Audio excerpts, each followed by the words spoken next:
안녕하세요 여러분, 저는 영H입니다. 그냥 평범한 일개 국민이고요. 오늘 아침에 커피 한 잔 마시면서 뉴스를 보다가 깜짝 놀랐어요. 대통령 선거가 이제 정말 일주일도 안 남았더라고요. 시간이 이렇게 빨리 갈 수 있나 싶었죠. 그런데 더 놀라운 건 지금 선거 판세가 제가 예상했던 것과 완전히 다르다는 거예요. 솔직히 말하면 지금 이 상황이 참 흥미롭습니다. 아니, 흥미롭다기보다는 놀랍다고 해야 할까요? 혹시 여러분도 기억하시나요? 예전 박근혜 탄핵 때 말이에요. 그때를 떠올려 보시면 정말 온 국민이 촛불을 들고 광화문에 모였잖아요. 주말마다 수백만 명이 모여서 박근혜 퇴진을 외쳤고 그 열기가 정말 대단했어요. 그때는 정말 더불어민주당이 압승할 것 같았거든요. 실제로도 그랬고요. 문재인 전 대통령이 거의 2배 차이로 승리했었죠. 한 41%랑 24% 정도 차이였으니까 정말 압도적이었죠. 이번에도 당연히 그럴 거라고 생각을 했어요. 윤석열도 탄핵당했으니까 민주당이 압승하겠지? 저뿐만 아니라 주변 사람들도 다들 그렇게 생각했어요. 그런데 이번에는 완전히 다른 것 같아요. 제주일보를 비롯한 전국 9개 지역 유력 일간지로 구성된 한국지방신문협회가 에이스 리서치에 의뢰한 여론조사 결과를 5월 26일에 발표했는데 정말 깜짝 놀랐어요. 더불어민주당 이재명 후보 46.5%, 국민의힘 김문수 후보 40.4%, 개혁신당 이준석 후보 10.3%, 격차가 겨우 6% 정도밖에 차이가 안 나요.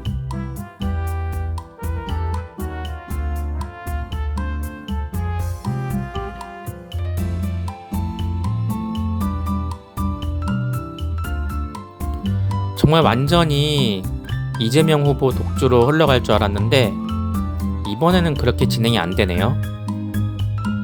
잠깐 상황을 정리해 볼게요. 박근혜도 탄핵당했고 윤석열도 탄핵당했어요.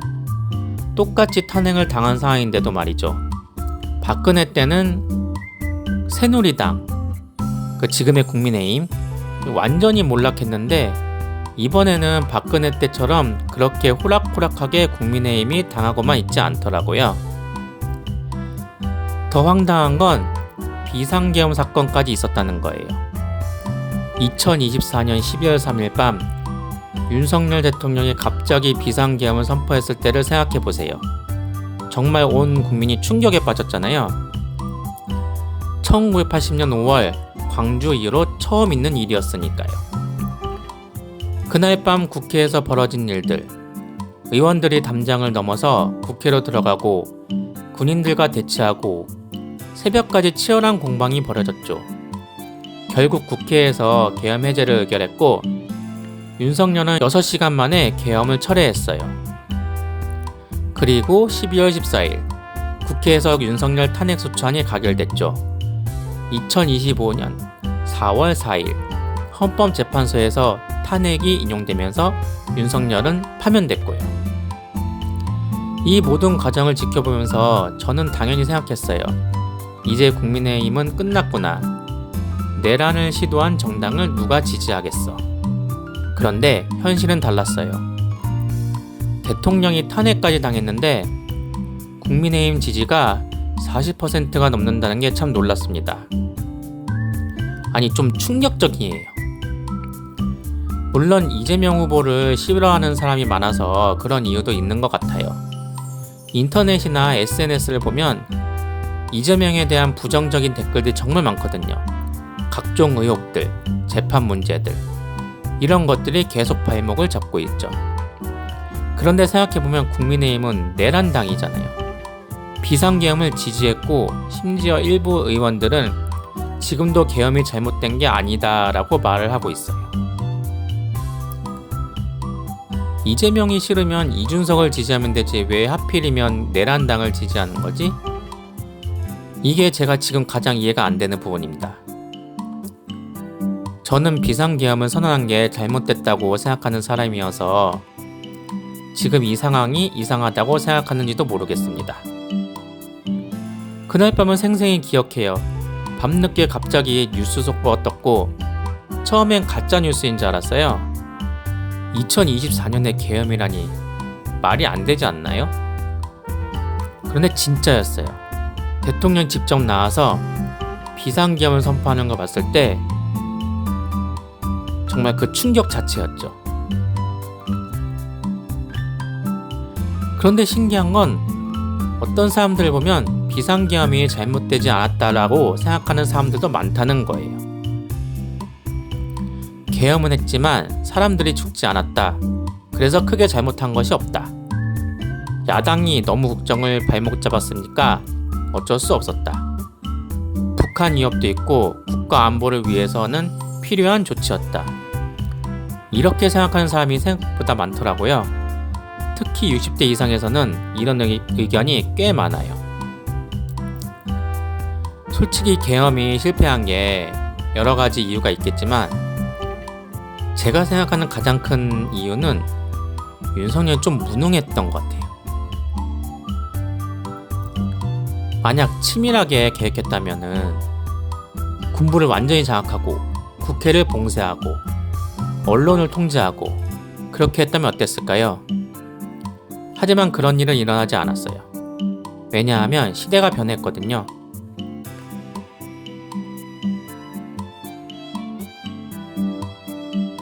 예전 1980년과는 달라요. 군인들도 이제 아는 거죠. 이게 잘못된 계엄이라는 것을. 젊은 군인들은 민주주의 교육을 받고 자랐고 헌법의 가치를 알고 있어요. 그날 밤 국회에 진입한 군인들의 표정을 봤어요. 영상으로 보니까 정말 어리둥절해하고 있더라고요. 지금 우리가 뭘 하고 있는 거지? 라는 표정이었어요. 국회의원들이 물러가라, 여기서 뭐 하는 거냐고 하니까 그냥 물러서더라고요. 총도 안 쏘고 폭력도 안 쓰고. 만약 정말 확실히 준비해서 일반 병사들, 간부부터 일반 병사들까지 다 확실하게 꽉 잡은 상태에서 어떻게든 비상계엄을 성공시켜서 자기 뜻대로 전국을 풀어나갔어도 아마 지지를 받지는 못했을 거예요. 왜냐하면 2024년 대한민국 국민들은 그런 걸 용납하지 않거든요. 그럼 그때 국민의힘 의원들은 정말 뭘 했을까요? 이건 정말 화가 나는 부분이에요. 비상계엄이 선포됐을 때 국민의힘 당내 공식 의견은 비상계엄을 반대한다라는 거였어요. 한동훈 당시 대표도 그렇게 말했고 다른 지도부들도 마찬가지였죠. 그런데 막상 국회에서 계엄 해제 표결이 있을 때는 어땠나요? 총 의원 300명 중에서 190명이 참석해야 표결이 성립되는데 국민의힘 의원들은 대부분이 투표장에도 오지도 않았어요.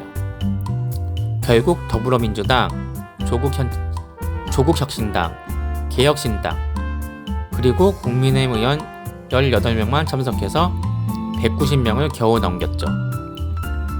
만장일치로 계엄 해지가 의결됐지만 국민의힘 의원 100명 넘게는 아예 나타나지도 않았어요. 이게 뭐예요? 반대한다면서 투표는 안 하고. 그리고 12월 14일 탄핵소추안 표결 때도 마찬가지였어요. 1차 표결에서는 정족수 미달로 투표가 무산됐잖아요. 국민의힘 의원들도 집단으로 본회의장을 나가버렸거든요. 2차 표결에서는 일부 의원들이 참여해서 탄핵이 가결됐지만 그것도 국민의 압박이 있었기 때문이죠. 결국 대부분의 국민의힘 의원들은 비상계엄을 옹호한 거잖아요. 말로는 반대한다고 했지만 행동으로는 윤석열 대통령을 보호했죠. 그러니까 내란당이라는 거예요. 그리고 이제 이재명이라는 인물에 대해서 얘기를 좀 해볼게요.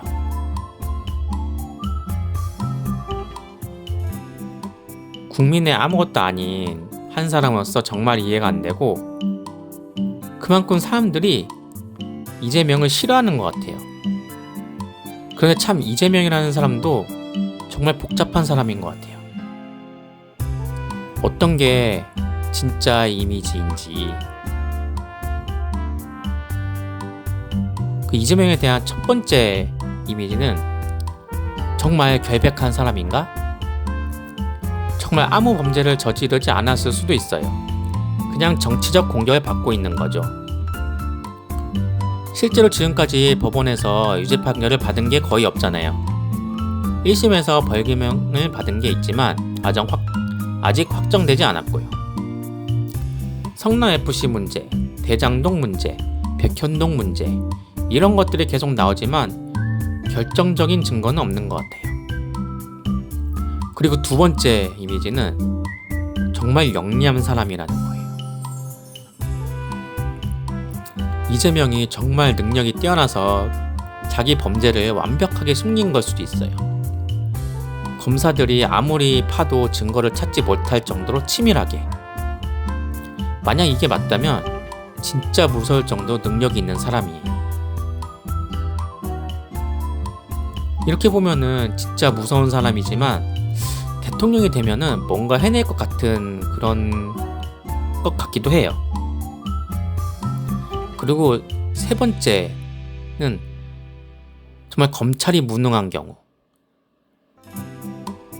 정말 검찰이 너무 무능해가지고 이재명의 범죄를 입증하지 못한 걸 수도 있어요.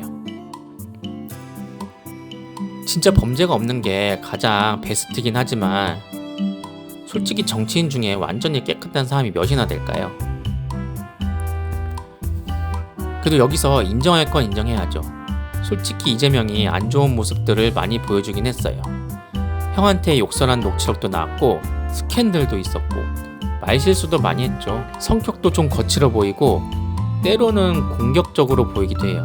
기자들이나 정치인들에게 날카롭게 방법하는 모습을 보면 저 사람 성격이 좀 하는 생각도 들기도 했어요. 그런데도 성남시장 때나 경기도지사 할 때 행정적으로는 정말 능력이 있었던 것 같아요. 예를 들면 성남시장 시절 때 청년배당, 산후조리원, 무상급식 등 혁신적인 정책들을 해냈고 성남FC 창단 후 시민들에게 즐거움을 제공했고 각종 복지 정책으로 전국적으로 주목을 받기도 했죠. 그리고 경기도지사 시절에는 코로나19 대응에서 전국에서 가장 뛰어난 성과를 냈고 재난기본소득 최초 도입으로 전국으로 확산되는 계기가 됐었어요. 그리고 다양한 청년 정책과 복지 정책. 그리고 전에 그 계곡에서 그 상인들이 계곡을 무단으로 점거하고 그 가게를 운영한 적이 있었잖아요. 그거 이재명이 가서 철거를 했잖아요. 이재명이 그러니까 표만 생각했으면은 그런 시도를 안 했겠죠. 그런 건 좀 저는 좀 잘했다고 생각을 하는 사람이고요. 정치적 성향을 떠나서 행정가로서 능력은 좀 인정할 만한 것 같긴 해요. 그런데도 아무튼 이재명은 뭔가 이미지가 무서워요. 약간 그 예전에 영화 아수라라는 영화도 그 약간 이재명과 좀 비슷한 그런 막 이야기들도 많았었잖아요. 뭐 사실인지 잘 모르겠지만. 자, 그리고 국민의힘의 김문수에 대해서 한번 이야기를 해볼게요. 예전 70년대부터 90년대까지 전국 금속 노동조합 노동운동을 했고요. 그리고 그 뒤로는 정치를 했었네요. 국회의원, 경기도지사, 그리고 최근에는 고용노동부 장관까지. 김문수는 노동운동가에서 보수 정치인으로 변신한 케이스예요. 젊었을 때는 민주화 운동을 했고 노동자들을 위해 싸웠던 사람이에요. 그런데 어느 순간부터 완전히 보수로 돌아섰죠. 어떤 사람들은 변절자라고도 하고 어떤 사람들은 현실주의자라고도 해요. 근데 이 사람이 갑자기 대선 후보가 되면서 예상외로 선전하고 있어요. 특히 영남권에서 강세를 보이고 있고, 놀랍게도 호남에서도 약 20% 정도 지지를 받는다는 일부 조사도 있었고요.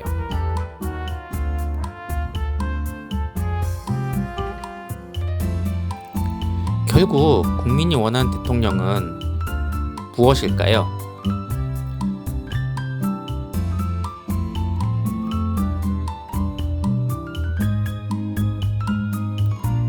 개인적으로 막 싫고 그래도 만약에 대통령에 대해서 정말 국정을 잘 이끌어 준다면 국민으로서는 뭐 좋은 대통령으로 남지 않을까요? 그리고 대통령이라는 자리가 모든 걸 다 잘해야 되는 뭐 슈퍼맨 같은 그런 자리는 아니잖아요. 솔직히 대통령도 모든 분야에서 전문가일 수가 없어요. 경제, 외교, 안보, 복지, 교육, 환경, 이 모든 걸 다 대통령이 전문가 수준으로 할 수는 없죠. 그럼 어떻게 해야 되냐? 각 분야에는 전문가를 앉혀놓고 대통령은 올바른 길로 인도하기만 하면 되는 거예요. 국민들하고 소통 많이 하고 국민들의 심정을 이해해주고 그 올바른 방향을 제시하고 그 갈등을 조정하고 국가의 비전을 제시하는 것. 이런 게 대통령의 진짜 역할이 아닐까요? 화려한 말솜씨나 완벽한 이력보다는 진정성 있게 국민을 위해 일하는 대통령. 이걸 우리 국민들을 원하고 있는 게 아닐까요?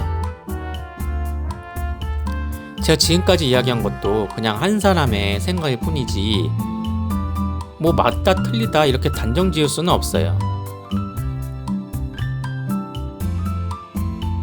뭐 시각에 따라서, 경험에 따라서, 나이에 따라서, 지역에 따라서 모든 사람들의 생각은 다 다르니까요. 솔직히 김문수도 비상계엄 때 고용노동부 장관이었잖아요. 그때 내각의 일원이었으니까 책임이 전혀 없다고 할 수는 없죠. 그렇다고 더불어민주당이 솔직히 뭘 잘했는지도 모르겠어요. 야당이니까 정부를 비판하는 거는 당연하죠. 그런 게 야당의 역할이고. 그런데 비판만 하고 뭐 대안은 제시했나요? 서로 싸우기만 바빴죠.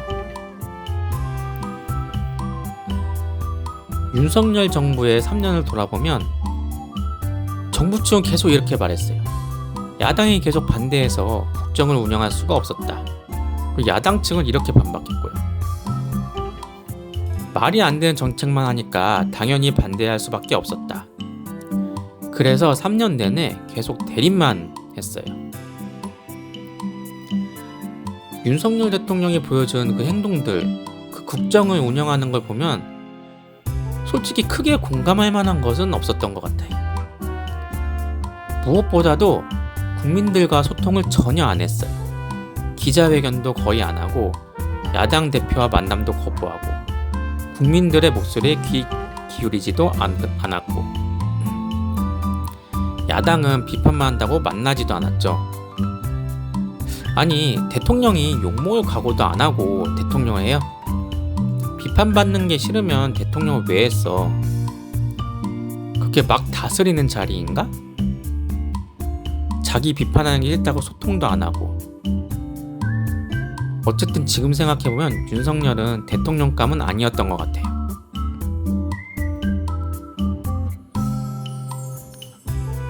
그리고 또 그 이준석이라는 후보도 있죠.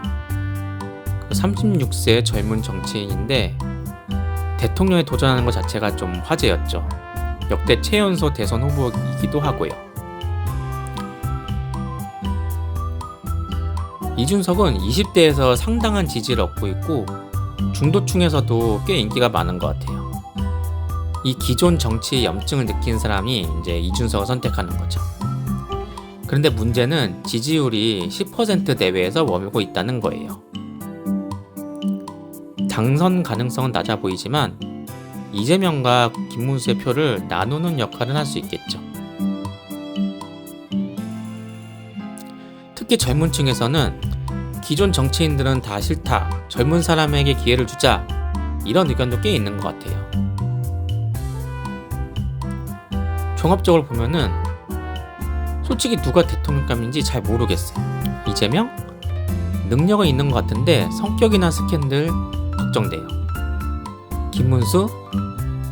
경험은 많은데 나이도 많고 변절자라는 이미지가 좀 강하고, 이준석? 젊고 새로운데 경험이 부족하고 약간 이렇게 말하면 좀 그런데 싸가지가.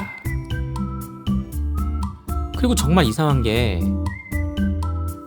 많은 지지를 받는 사람이 대통령이 되어도 대통령 자리에 가면은 또 이상하게 변하는 것 같아요. 문재인 대통령만 봐도 대선 때는 정말 성격 좋고 따뜻한 분 같았는데 대통령 하면서 여러 가지 논란도 많이 있었잖아요. 그 윤석열도 처음에는 뭐 검찰 출신이니까 좀 공정하고 뭐 사람에 충성하지 않는다 막 그런 얘기도 하니까 그걸 믿었었는데, 참 권력이라는 게 사람을 바꾸는 건가요? 정말 모르겠어요. 뭐 그래도 어쩌겠어요. 희망을 품고 선택을 해야죠. 투표는 꼭 해야 될 것 같아요. 솔직히 누가 되든 좀 올바르게 나라를 이끌어줬으면 좋겠어요. 지금까지 대한민국 국민의 한 사람인 영H였습니다. 혹시 공감이 되신다면 구독, 좋아요 부탁드릴게요. 감사합니다.